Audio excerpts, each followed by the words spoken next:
Last lecture, we looked at what is an ethnic group. We looked at this idea of the dilemma of ethnic differences, and we sort of try to understand how ethnicity can be socially constructed. In this lecture, we'll be looking at how this manifests itself in conceptions and in theories and practicum looking at ethnic polarization. The observation that ethnic identities are socially constructed does not by itself explain ethnic violence and may not even be particularly relevant. If individuals are viewed as the agents who construct ethnic identities, then constructivist explanations for ethnic violence tend to merge with rationalistic, sort of strategic analysis, particularly those that emphasize elite manipulation of mass publics, but also those that see violence stemming from ethnic interactions on the ground. In contrast, if discursive formations or cultural systems are seen as the agents that construct ethnic identities, then constructivist explanations for ethnic violence tend to merge with culturalist accounts that stress the internal logic of culturally specific ways of thinking, talking, and acting. In this approach, some or all discourses of ethnicity create a disposition to violence. Large-scale ethnic violence is provoked by elites seeking to gain, maintain, or increase their hold on political power. We can suggest that internal conflicts between extremists and moderates belonging to a single ethnic group spur leaders or dissidents to provoke violence with members of an outgroup. Violence has the effect, intended by the elites, of constructing ethnic group identities in more antagonistic and rigid ways. So these newly constructed or reconstructed identities serve to increase support for the elites who provoke the violence while favoring the continuation or escalation of violence. The question we need to ask ourselves is, why do the ethnic publics follow leaders down paths that seem to serve elite power interests most of all? One prevailing idea is this concept that ethnic publics are conditioned or constituted by ethnic discourses that predisposes them to violence against ethnic others. Followers are often not so much following as pursuing their own local or personal agendas, not directly related to ethnic antipathy. Primordialists are said to believe that conflict between two ethnic groups, let's just say ethnic groups A and B, is inevitable because of unchanging essential characteristics of the members of these categories. In particular, primordialists suggest that ethnic violence results from antipathies and antagonisms that are enduring properties of ethnic groups. The constructivist position rejects the notion of unchanging essential characteristics, and they thus reject this claim. The implication is that even if members of Group A and Group B are hostile to each other now, this need not be and probably has not been an eternal condition. The individuals who construct ethnic identities need not be political or other elites.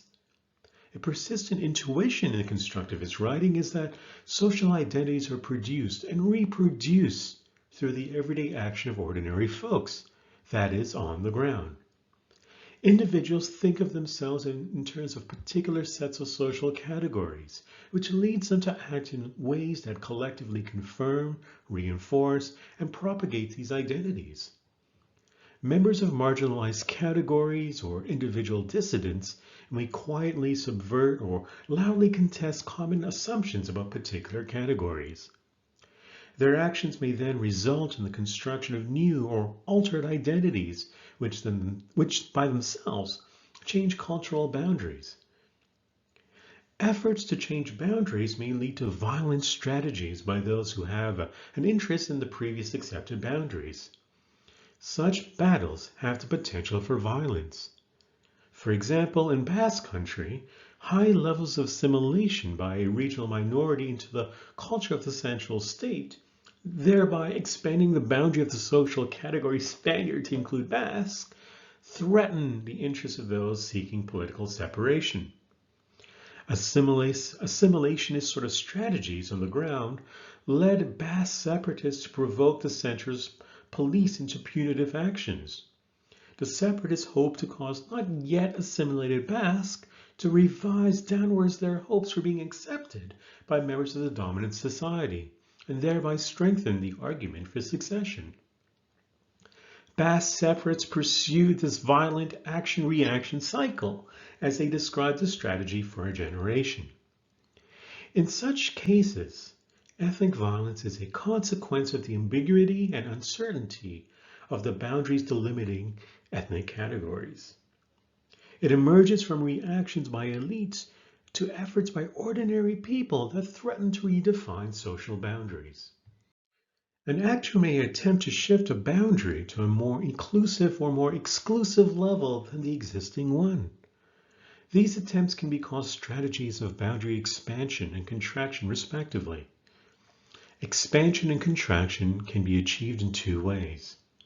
The first is by fusion, which reduces the number of categories and expands existing boundaries, or by fission, which adds a new one and thus contracts previous boundaries. Second, a more inclusive or exclusive level of categorical distinction may be emphasized without altering the number of categories in place. Such emphasis shift is made possible by the segmentary nested character of many systems of ethnic categorization. Nation building is perhaps the best strategy for ethnic boundary expansion. When we talk about nation building here, we're seeing that state elites are redefining an existing group as the nation to which everyone should really fuse. Or they can create a new national category through the amalgamation of a variety of ethnic groups. They can also emphasize a higher level of categorical distinction that supersedes existing ethnic distinctions. When we look at ethnogenesis, here we're looking at the creation of national majorities shifting the boundary towards a more inclusive, but rarely an all-encompassing level. The expanded boundaries set the nation off not only from such imagined communities, but also from those domestic groups whom state-building elite or nationalistic sort of movements perceive as too alien or politically unreliable for the incorporation or amalgamation. The making of ethnic minorities often entails a second process of emphasis shifting, amalgamation or incorporation, of smaller minority groups into larger categories easier to administer through indirect rule or a modern minority policy. Majority formation and minority making are thus two aspects of the same process. Over time, these expanded categories may be inscribed into the administrative routines of the state and gradually be adopted by minority individuals themselves. Contraction means drawing narrower boundaries and thus disidentifying with the category one is assigned to by outsiders. Contraction may be achieved through fission, splitting the existing categories into two, or by shifting emphasis to lower levels of differentiation in multi-tiered systems of ethnic classification. Contraction is an especially attractive strategy for individuals and groups that do not have access to the central political arena and whose radius of actions remain confined to immediate social spaces. In many cases, immigrants have insisted on a country of origin or even narrower ethnic terms instead of the broader ethno-racial categories imposed on them by dominant majorities. Such is the case among many Asian of Chinese origin in California who dislike being thrown together into the same categorical pot with the Japanese, for whom the finer status distinctions between Taiwanese and mainland Chinese are of greater relevance. We can also use another example. Individuals of Pakistani origin in London resist being associated with Indians in the South Asian category and emphasize lower-level regional or religious distinctions among co-nationals. Ethnic diversity in a given society is a necessary but not sufficient cause of political polarization along ethnic lines. Almost all modern polities are culturally diverse, but only a subset of them contain well-defined ethnic groups with generally incompatible values. We can embrace the idea that political entrepreneurs play a critical role in making ethnic cleavages politically salient. However, we must caution that not all political activities, they do not react to the hard constraint of pre-existing ethnic groups. We can deconstruct the notion of individual preferences by first looking at how they're shared by all members of their ethnic group. Second, we can look at how they're opposed to the preferences of other ethnic groups on all issues.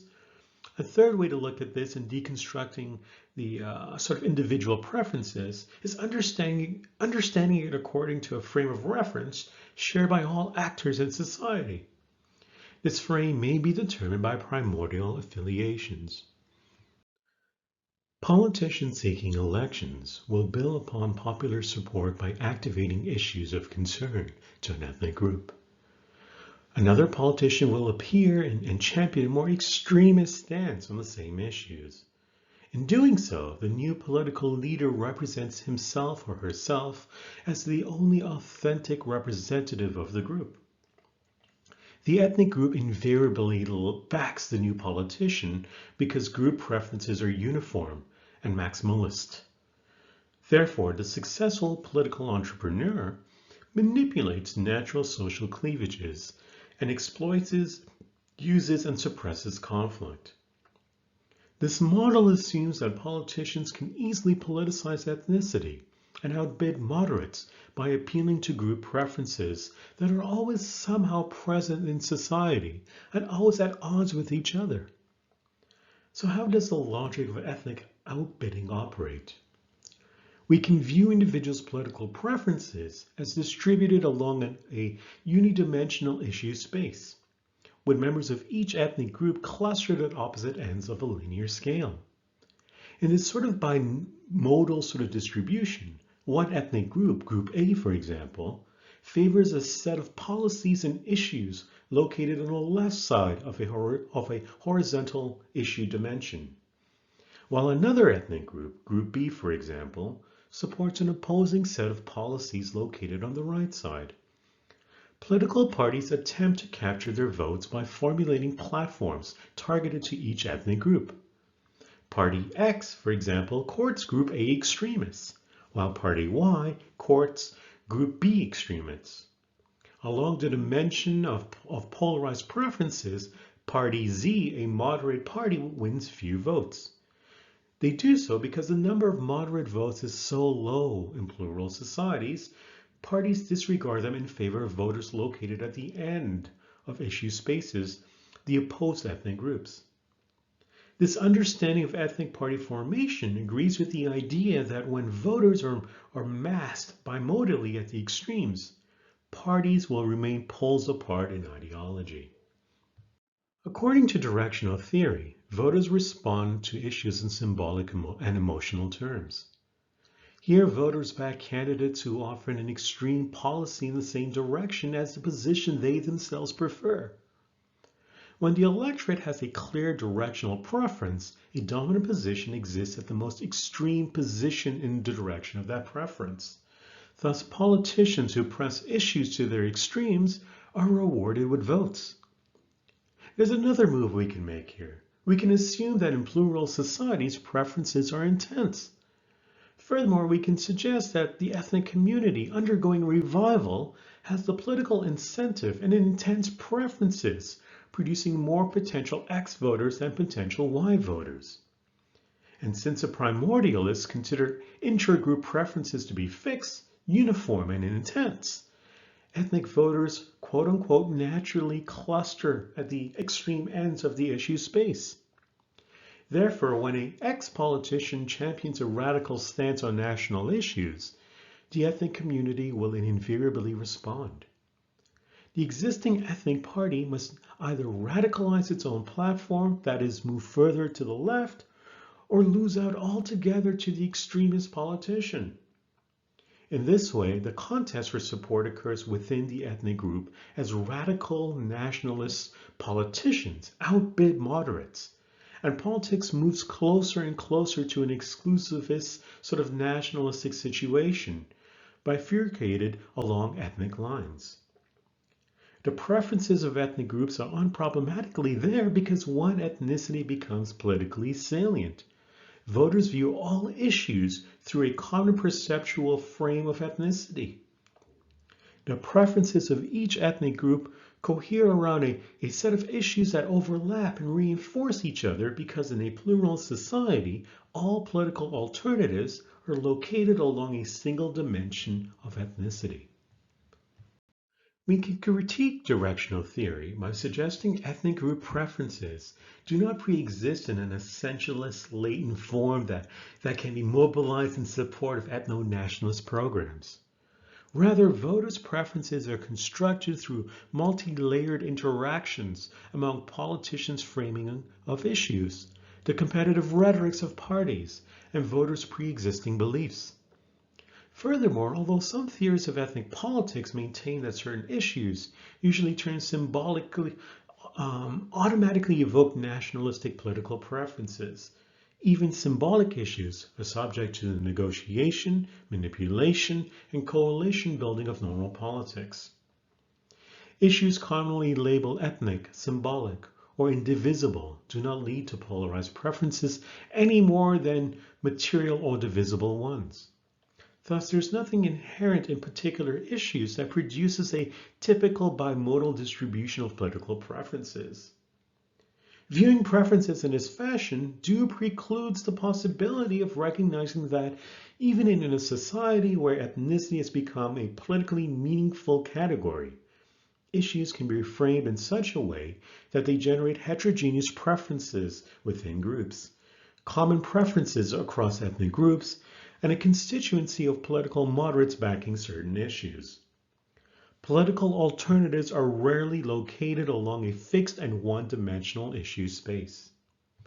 Given our conversations thus far, we can suggest that an ethnic party is one that derives its support overwhelmingly from an identifiable ethnic group and serves the interests of that group.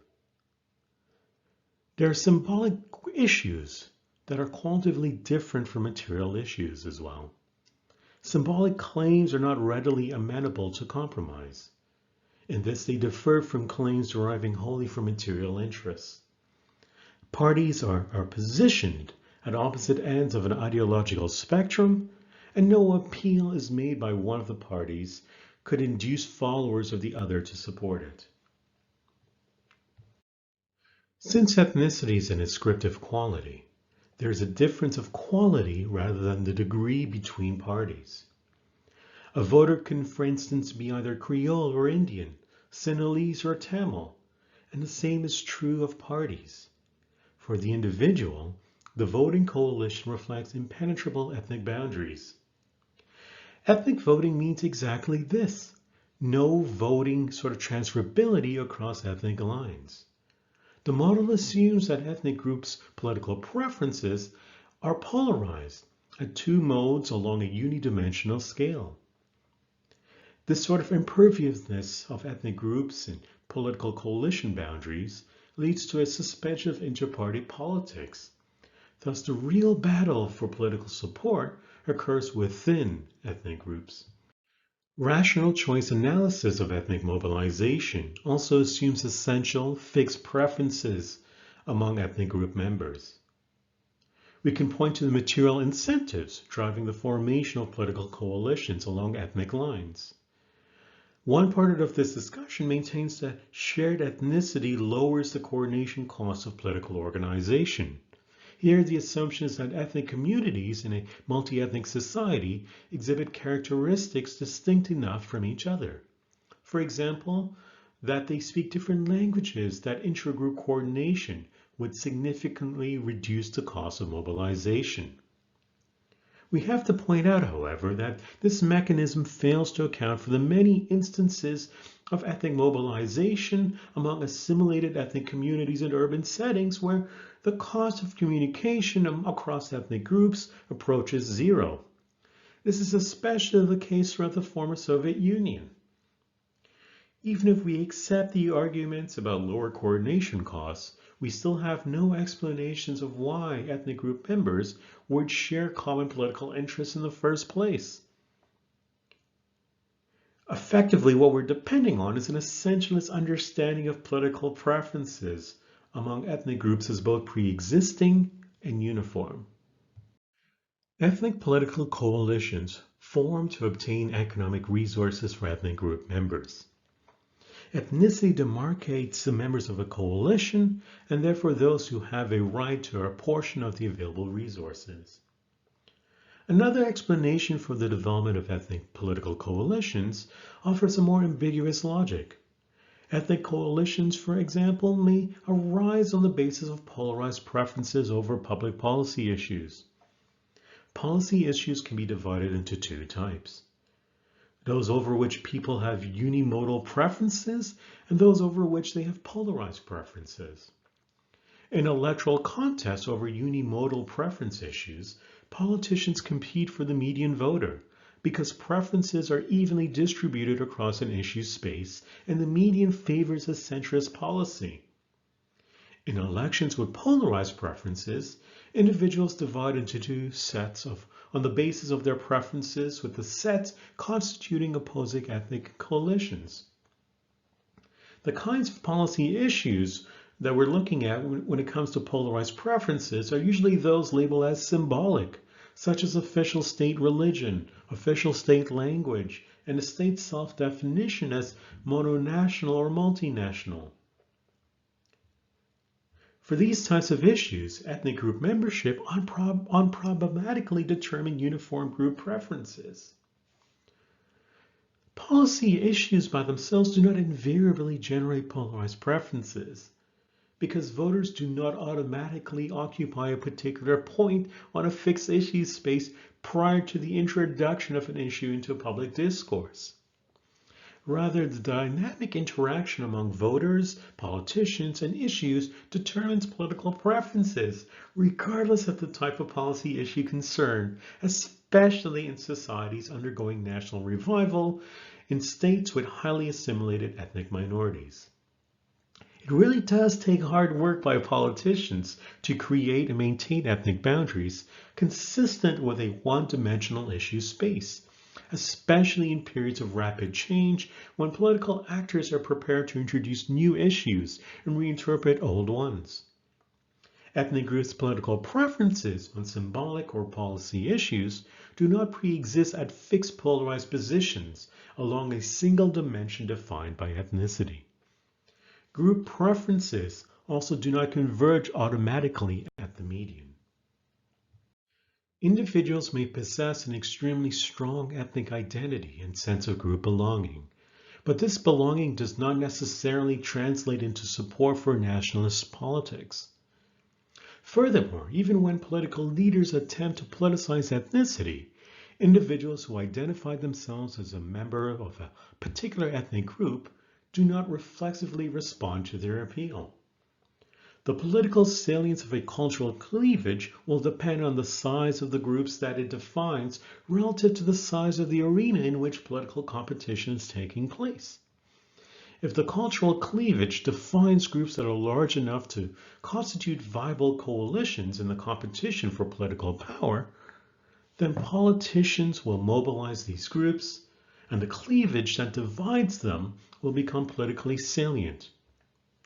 If the cultural cleavage defines groups that are too small to serve as viable basis of political support, then these groups will go unmobilized, and the cleavage that separates them will remain politically irrelevant.